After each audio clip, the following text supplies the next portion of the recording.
Number one is to, first of all, ask some pretty essential questions about this lifetime, first of all. It can be the question, where do we come from, where do we go, what is the sense of life? Ask this question. And based on that, when you then come up with the conclusion, okay, don't waste my lifetime, then how are you going to make it? So break it down, but that everything that you are doing on a daily basis is still in the big perspective of the answer that you gave to yourself, what is the sense of life?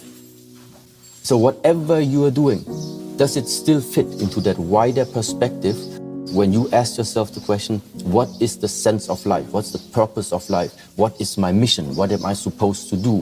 Where am I going to go? Yeah. The amount of sleep, I'm happy if I have 7 hours. When I have 7 hours, I'm happier. Yeah. 6 hours is quite limit. So 6 is really limit. I can maintain even 5 or 6 hours, but after a few days, I feel it's not good to continue like this. Because then you're starting to really burn some energy which you cannot recover anymore. Very interesting now when it comes to that word energy, how it is related to diet, breathing, and lifestyle.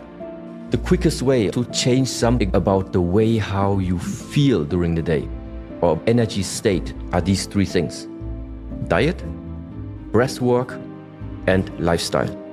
If you have good nutritious food, if your breathing apparatus is working properly, and if your lifestyle, let's say waking up at a certain time, going to bed early enough, having enough sleep, if you maintain all of these 3 things, chances are very, very good that your energy level is proper. If the diet is not good, if your breath is not good, if your lifestyle is not good, still you are alive somehow, but the energy that is now being sucked out from you in order to make you still functioning, it is coming from something that we, let's say in the ancient tradition, call it comes from your essence, which means ultimately no good lifestyle, no good food, no good breath, life short. You die early. Very simple. So that's it. This world that we are living in, there's always an exchange between the left side and the right side, the bad side and the good side, the negative and the positive, the pessimistic and the optimistic. That's why for me, those 2, they always belong together. And it is normal for me that sometimes circumstances are bad, but I also know, at the moment, but it's an exchange. Sooner or later, it will be also becoming good again. Now I'm a little bit depressive, but it's gonna change. Same way is, now everything is positive. Yeah, but I know it's gonna change. Things are changing. Nothing ultimately stays as it is. That's why I'm not sure if it is a positive mindset that I would propagate. My mindset would be that you are neither stuck in a negative one, but you're also not stuck in a positive one. So your perspective, your mindset would be one that at all times always sees actually the exchange of this one and this one. And sometimes, out of circumstances, out of whatever reasons, sometimes it's more based upon here, but then you also know just a question of time, I move here. So to understand the interplay of these 2 and accept it actually that also the negative part is part of my life. As long as I also take care that it doesn't stay for a too long time in my life, I can have my bad days. Because to push yourself in having positive thoughts, be optimistic, can also sometimes be like you see people do it, but you can feel they're not. They behave like everything would be great, great life, but I can see inside it's not. You have to be as you are, based with all 2 forces.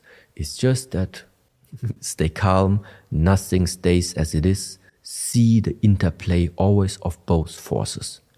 And then get calm about it and regulate it. And then somewhere along the line, maybe it becomes balanced then. Let go of yourself and then you can see yourself. Without judgment, just see yourself. Look yourself in the mirror. This is a nice practice. Next time you're drunk or anything like this, stand in front of the mirror, look at you for 5 minutes or 10 minutes. You can also do it without alcohol and then look deep inside. Not only inside, Also, look at your skin, look at the scars in the face, look at the scars on the body. There is something about the expression, everything about you. There's a story behind it. Nothing on your body is there by coincidence. Looking at yourself and reading the history about yourself is something many people cannot do. And in Buddhist teaching, there's a nice saying. There are three things that can never be hidden: the sun, the moon, the truth. Whatever you have done in this lifetime, consciously or unconsciously, it's better to know of what has been done. Then you know who you are and you know what to adjust in order for you to move on into the future. If there are still too many things of the past inside of you that you don't even know about, what have you done? Things that are unresolved, is difficult to move on. The only way to move on is to unknot all the connections that you have established in the past. Unknotting all the karmic relations that you have established, consciously or unconsciously. It's not an easy thing to do. Very often it is thoughts that also make us suffer. It is something that you have here inside. One thing is being forgotten along the line. The truth that whoever and whatever you are creating and are intending to create and are intending to gather now and starting to attain things. Your attainment maximum is going to last 100 years. That is the other truth. You have this goal in the mind, you put all your energy, all your effort into trying to achieve that. You're 20 years old, you're trying. You're 30 years old, you're trying. 40 years already, you're still trying. 50 years, you still haven't let go of the idea. At some point, hopefully, you see exactly how you personally already wasted 30 years of following a goal with the conclusion of two things. Number one, you haven't achieved it yet, or number two, you didn't have the right way of achieving it. But the bottom line is you have two ways now what to do. Let go of the idea that you need it and redirect your life, or redirect your approach of how you still want to achieve that goal if you don't want to let go of it. But apparently one of these two things is not right. And the more you want your life in the future to be quite different than what you're used to, the more you need to be able to let go. Let go of patterns, let go of the way of thoughts that you had in the last years and months. Now, if nothing changes about that, there will not come a new life.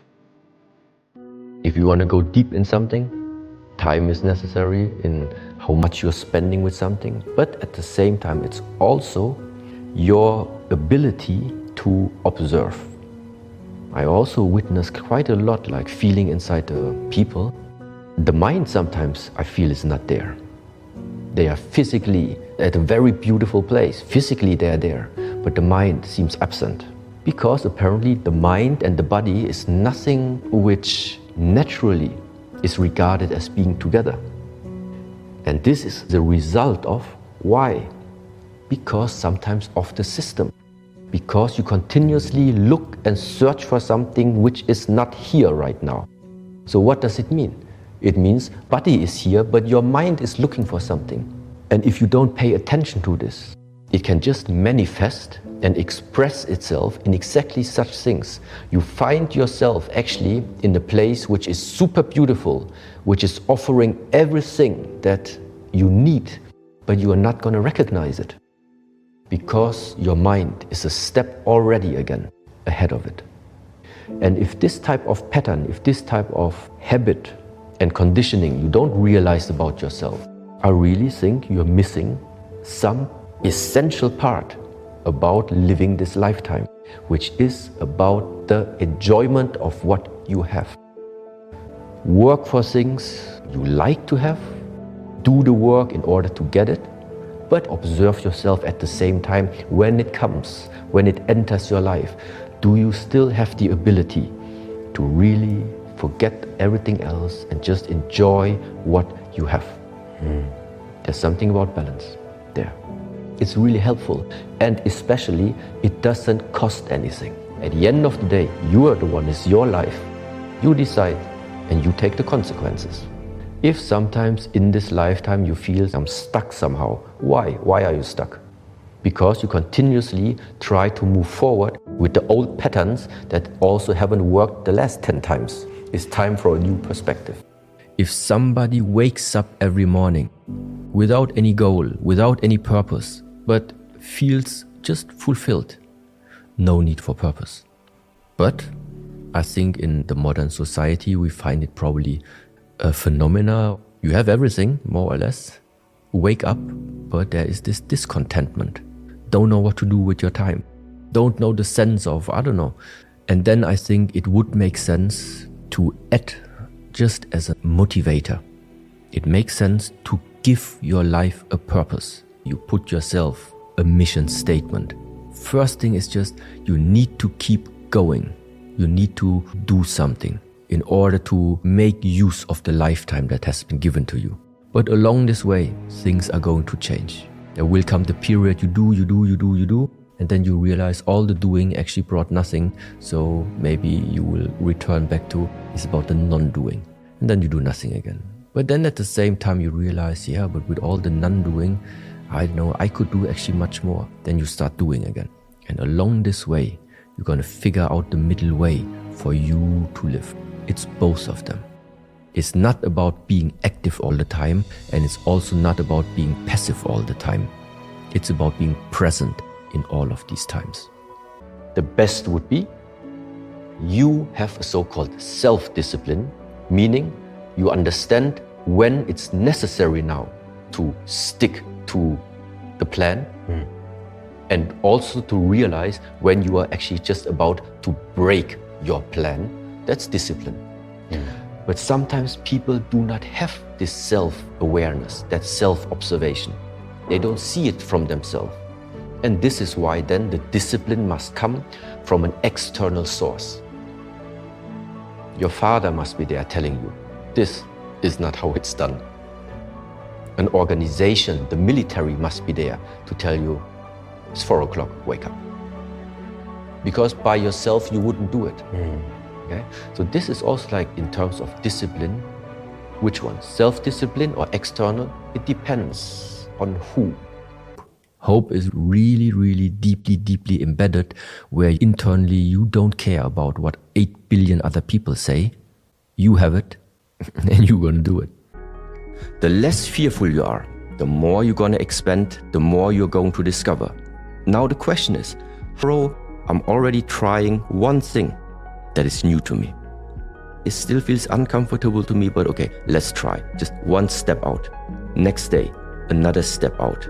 Meaning, integrate the jump into the uncertainty into your lifetime until it becomes a habit. This is the one way. How to develop that ability to go against the fear. This is one thing. I'm not only talking about human relationships. I'm not talking about love relationships only. There can be many types of relationships.